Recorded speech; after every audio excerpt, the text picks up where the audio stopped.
समझिए, यहाँ पर लोग, यदि लोकतंत्र है, यदि यही चीज हमको राजतंत्र बात है, तो राजतंत्र जैसे होगा तो फिर इसमें सत्ता की भागीदारी की बातें हम करेंगे, करना ही बेवकूफी है। इसलिए करना बेवकूफी है क्योंकि वहां शासन किसका होगा? राजा का शासन होगा, और राजा का शासन का मतलब क्या है? जो उसका डिसीजन होगा उसके अकॉर्डिंग जो कोई चलेगा तो उसी को फॉलो करवाएगा। अब हम है लोकतंत्र, जब लोकतंत्र बन गया तो लोकतंत्र का मतलब क्या है? कोई भी जाति हो, कोई भी धर्म हो, कोई भी संप्रदाय हो, कोई भी मन समूह हो या वर्ग हो, इन सभी को क्या मिलता है? इन सभी को एक फ्रीडम मिलता है लोकतंत्र में कि वो अपना प्रतिनिधित्व, इसको अपना प्रतिनिधित्व को चुन सके, तबे तो लोकतंत्र आपका सफल होगा।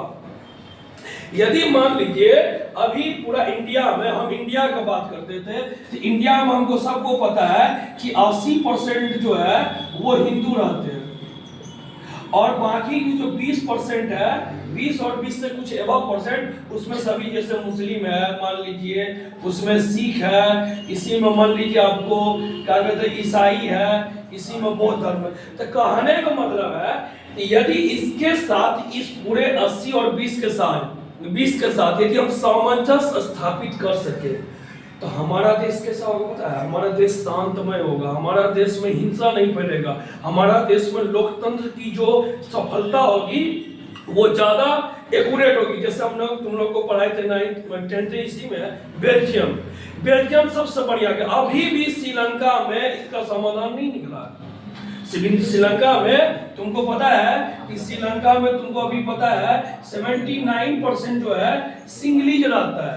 कौन रहता है? सिंगलीज। ये होता है सिंगलीज, ये बोलने वाले भाषा के आधार पर है सिंगलीज, ये जाति नहीं है, क्योंकि वहां पर बोला जाता है ये सिंगलीज 79%। और बाकी जो आपका 21% में है तो उसमें भी क्या है?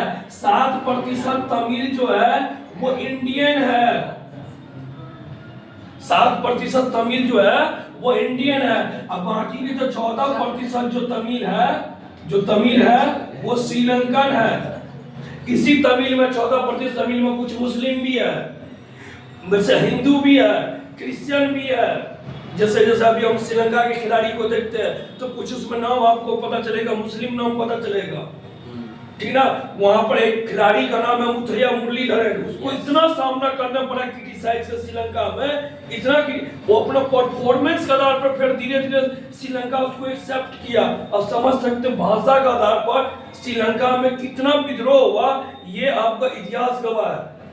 और वही चीज हमारे यहाँ नहीं हो भाषा, क्योंकि अब हमारे इंडिया में देखिएगा कम से कम 26, 27, 28 तो भाषा है हर स्टेट का। हम बिहार में अपने बिहार का बात करते हैं, मगही चलता है, भोजपुरी चलता है, मछली चलता है, अब बाकी एगो। तो अब यदि इस पर द्वंद्व चलने लगे तो इसके लिए हमारा संविधान क्या कहता है? हमारा संविधान बोलता है कि आप सभी धर्म के, जो भी कोई भी धर्म हो, जाति हो, संप्रदाय हो, समूह हो, सभी आदमी पार्टिसिपेट करिए, अपना अपना प्रतिनिधित्व को चुनिए और उसको लोकसभा हो, राज्यसभा हो, विधानसभा हो, विधान परिषद हो, इसमें भेजने का काम। और सरकार का भी ये मकसद होता है कि सभी जाति के व्यक्ति यदि सदस्य बन के आते हैं तो इसमें क्या होता है कि देश में अमन और शांति का माहौल कायम होता है। मुस्लिम को भी लगता है कि भैया 10% हमारा भी है, 10 हिंदू को तो है ही है। ये इसका सबसे सटीक एग्जाम्पल उन्होंने पेश किया, कौन? बेल्जियम। कौन किया? बेल्जियम में कौन कौन भाषा के रहने वाले? फ्रेंच, डच, एक है फ्रेंच, दूसरा है डच और तीसरा है जर्मन। जर्मन 1% है मात्र वहां पर, 1% जर्मन बोलने वाला। सबसे ज्यादा बोलने वाला कौन है? फ्रेंच कितना? फ्रेंच नहीं है, डच बोलने वाला सबसे ज्यादा है। डच कितना बोलने वाला वहां पर है? 6 डच 60 नहीं, वो 70 के आसपास से ऊपर, एग्जैक्ट हमको पता नहीं है। इसकी संख्या ज्यादा है बोलने वाला, और इसकी संख्या लगभग आपको वही 19 to 20% के आसपास में इसकी कुछ भी है। अब यहाँ पर यहाँ से लेकर 70 आपको 9 तक लेकर जाएंगे हम यहाँ को। अब क्या किया उन्होंने, व्यवस्था क्या किया कि इसकी राजधानी है ब्रुसेल्स, इसकी राजधानी पूछा जाता है ऑब्जेक्टिव में, बहुत बार पूछा है कि बेल्जियम की राजधानी कहाँ है, तो ब्रुसेल्स कहाँ पर है। अब इन्होंने क्या किया, वहां पर इस दोनों को समान अधिकार दे दिया, ठीक है। और इसको जो बाकी जो क्षेत्र में है, तो जब इसको अधिकार ज्यादा मिला तो सोचा कि भैया फिर ये प्रॉब्लम में आएगा, तो इसको क्या किया, इसको भी समान अधिकार दे दिया। कहां पर, ब्रुसेल्स में। और 1% है तो इसको भी अपना बड़ा प्रतिनिधित्व चुनने के लिए। आप बेल्जियम में देखिएगा तब से लेकर अब तक पूरा कभी नहीं पेपर में सुने होंगे कि बेल्जियम में सांप्रदायिक दंगा हुआ या बेल्जियम में जाति या भाषा के नाम पर कोई दंगा हुआ, नहीं हुआ। अभी इंडिया में कुछ कुछ जगह होते हैं भाषा, जाति, धर्म, संप्रदाय को लेकर, ठीक ना। जैसे मान लीजिए जम्मू कश्मीर है, अभी भी जम्मू कश्मीर हिंदू के लिए सेफ नहीं है, गोवा हिंदू के लिए सेफ नहीं है।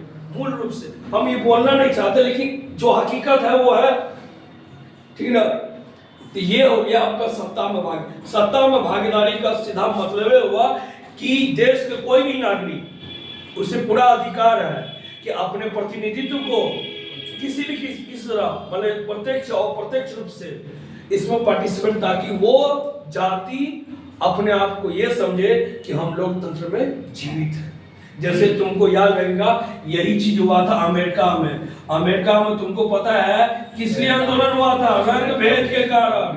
किसके कारण हुआ था, वहां पर गोरा और भैया काला का बड़ा फर्क हो रहा था वहां पर। और वहां पर एक आया था कौन, मार्टिन लूथर किंग, यही नाम था, याद रखिएगा इसका नाम, क्या नाम था। और ये किसको फॉलो करता था, ये फॉलो किसको करता था, ये गांधी को फॉलो करता था।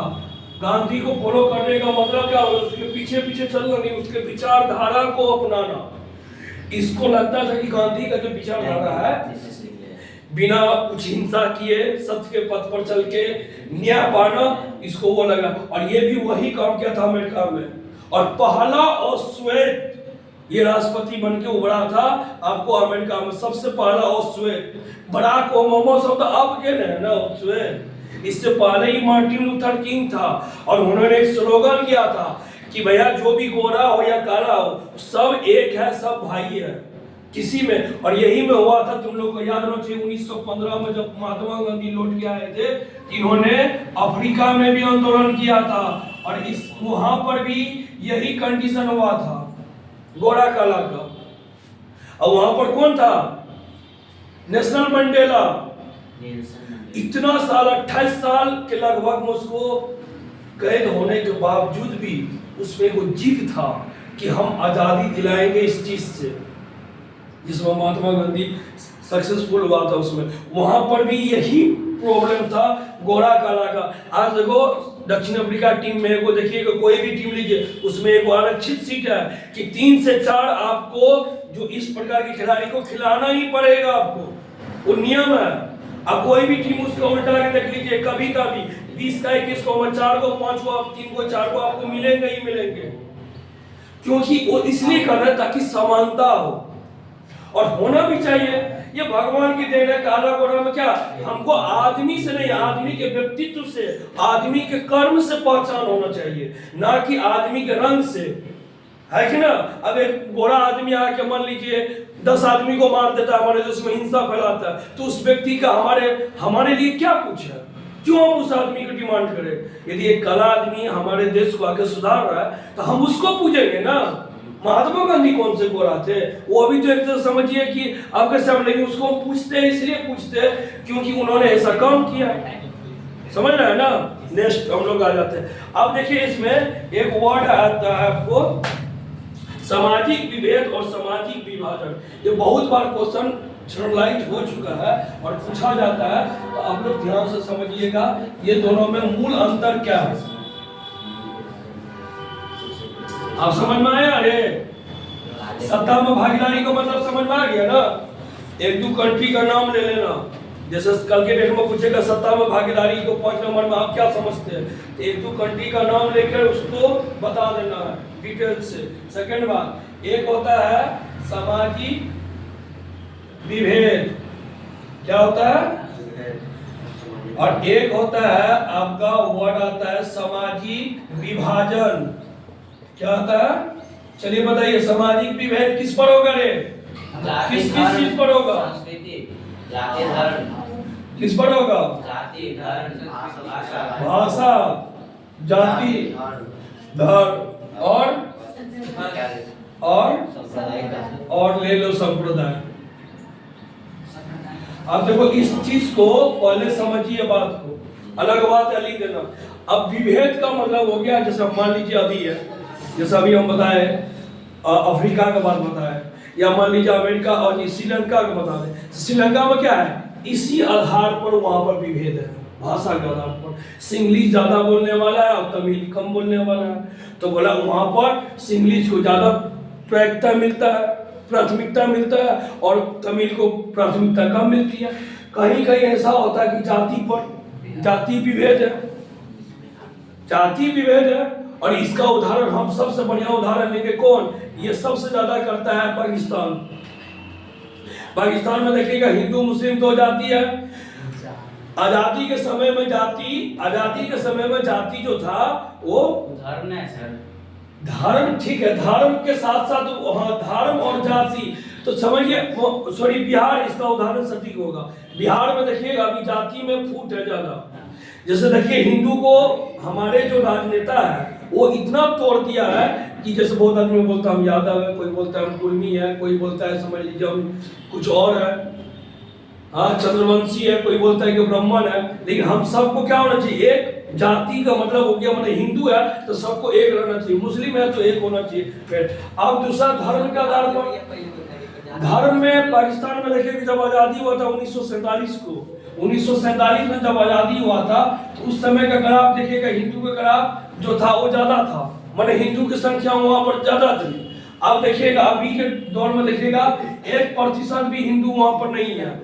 अब वही इंडिया का हम बात करते हैं, ये पाक का बात है, यही इंडिया का बात करते हैं। 1947 में एग्जैक्ट हमको पता नहीं है, लेकिन मुस्लिम बहुत ही कम थे और आज मुस्लिम जो है ना आपका 20 से 30% के रूप में उभर के निकल रहा है, इसका इंक्रीजमेंट हो रहा है।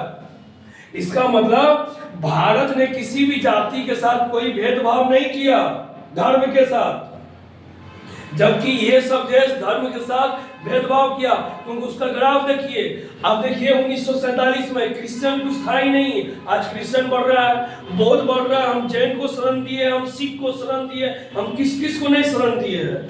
कोई भी ऐसा कंट्री का नाम उठाइए जो इतना प्रकार के धर्म को शरण दिया हो। अमेरिका ओनली क्रिश्चियन, चाइनीज है ठीक है, थोड़ा बहुत मुस्लिम है, 1-2 इलाका में मुस्लिम है, थोड़ा बड़ा इलाका में, लेकिन 99-90 से ऊपर प्रतिशत वहां पर चाइनीज ही है।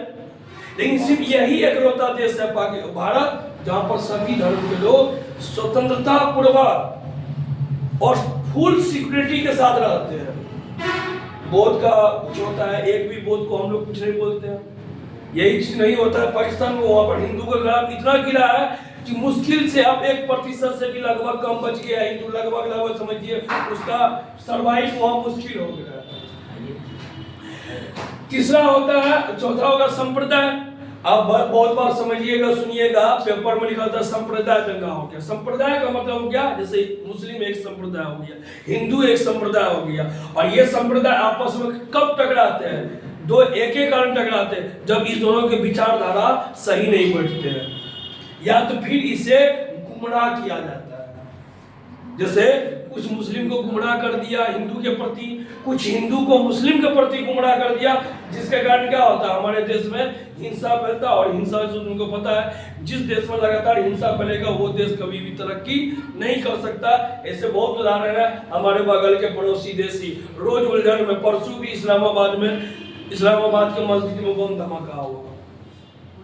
तो सांप को पालोगे तो वही काटेगा तुमको, ठीक है।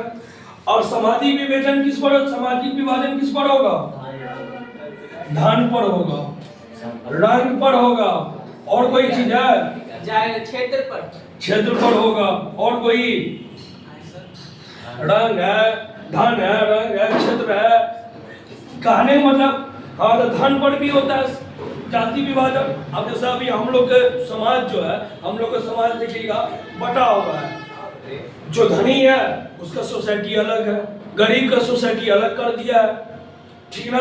बहुत जगह जाति पर भी कर देता है विभाजन। बहुत जगह देखिएगा आप लोग कि जैसे जाति पर हम इसलिए बोलते हैं, बहुत जगह हम देखे हैं कि मान लीजिए छोटा जाति है तो उसका भैया रेंज बोल दिया कि भैया तुम यहीं तक रहेगा, तो मतलब ये एक टोला घोषित कर देता है कि ये टोला है। दूसरे को बोल देता है ये टोला है, मतलब टोला का मतलब उसका एक कस्बा हो गया कि भैया तुम इस यहीं तक सीमित हो, तुम इसमें नहीं आ सकते हो। ये गलत बात है। हमारे देश में सभी धर्म के लोग यदि है तो उसको आजादी है, कहीं भी वो रह सकते हैं।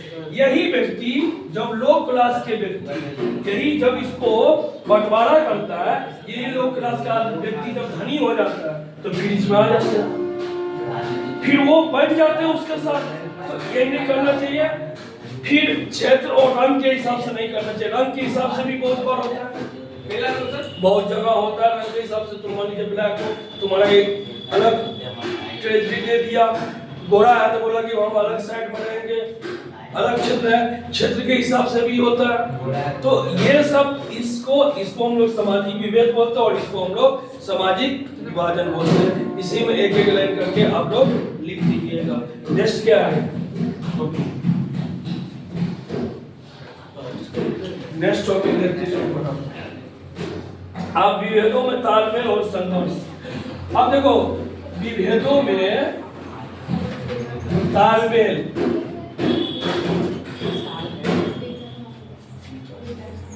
अब विभेदों में तालमेल बैठाना पड़ेगा, इसलिए क्योंकि भैया हम कौन सा देश है? लोकतांत्रिक देश है। कौन सा देश है? और यदि इसका समाधान जल्दी नहीं निकला तो फिर आपका देश जो है प्रॉब्लम में आएगा। प्रॉब्लम में कैसे आएगा? हिंसा होगा बहुत तरह के। तो हमें क्या करना चाहिए? जो विभेद उत्पन्न हो रहा है, सामाजिक विभेद हो या मान लीजिए सामाजिक विभाजन के किसी भी प्रकार की विभेद है, तो सरकार को, जो गवर्नमेंट है, जो भी सरकार, राज्य सरकार हो या केंद्र सरकार है, उसे एक टेबल पर बैठ के इस समाधान को निदान करना चाहिए कि ये कैसे करके भविष्य में फिर से दोहराया नहीं जाए। जैसे मैंने तुमको अभी बोला, कौन किया? बेल्जियम किया। जैसे बेल्जियम किया, सबको समान अधिकार दे दिया अपने अपने क्षेत्र में, सब खुश है। तो ऐसे ही हमारे देश में भी, और हमारे देश में तो कुछ हद तक है, और भी बहुत ऐसे कंट्री है, उसमें होना चाहिए।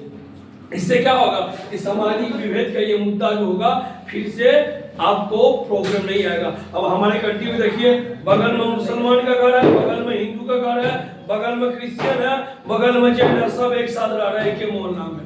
ये एक अच्छा साइन है, ठीक ना। इससे क्या होगा? हमारा लोकतंत्र और मजबूत होगा और हम लोग सफलता के मार्ग पर चलते रहेंगे। और यदि ये मजबूत होगा तो हमारा देश, जैसे अभी हम लोग थर्ड इकोनॉमी में आगे है, इसी तरह हो सकता है फोर्थ, थर्ड, कल 1 भी आ जाए तो अच्छी बात है। नेक्स्ट है विभेदों का लोकतांत्रिक राजनीति। अब बहुत उसका है, जैसे ये बहुत क्वेश्चन है, इंपॉर्टेंट है। जैसे तुमको टॉपिक है विभेदों का लोकतांत्रिक राजनीति पर प्रभाव।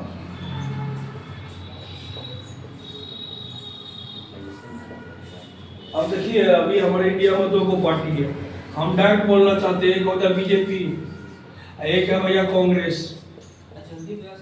इसका एकदम सटीक उदाहरण है। बीजेपी का बात करते हैं तो बीजेपी को आज से 10 साल पहले इसको बोलता था कि भैया शहरी क्षेत्र का पार्टी है, शहरी क्षेत्र का ये पार्टी है। और कांग्रेस का एक पॉलिसी रहा शुरू से लेकर अंत तक, आज तक भी, वो किसको वोट बैंक बनाया है? मुस्लिम को अपना वोट बैंक बनाया उसका। अभी कांग्रेस का सबसे वोट बैंक है मुस्लिम वोट बैंक। अब ये क्या हुआ? ये धीरे धीरे स्पेंड कर रहा है। स्पेंड इसलिए कर रहा है, अब ये सब देश, ये सब जाति को इसमें ले रहा है, इंक्लूड कर रहा है। हिंदू, मुस्लिम, सिख, ईसाई सब इसको आ रहा है। ग्रामीण क्षेत्र भी इसमें आ रहा है। और इसका पॉलिसी होता है मुस्लिम वोट बैंक का। अब इसमें क्या होता है कि कभी कभी क्या करता है राजनीतिक पार्टी अपना फायदा के लिए किसी एक जाति या संप्रदाय को लेकर कुछ बयानबाजी कर देता है, या उसके खिलाफ या उसके पक्ष में। और ऐसा होता है कि कभी कभी राजनीति में वो उसका वो प्रभाव जो ये इसका जो खेल होता है वो कभी चल जाता है, ठीक है। अब मान लीजिए अभी इलेक्शन होगा, कहीं दंगा करवा देगा, दंगा करवा के हिंदू मुस्लिम में एको अफवाह फैला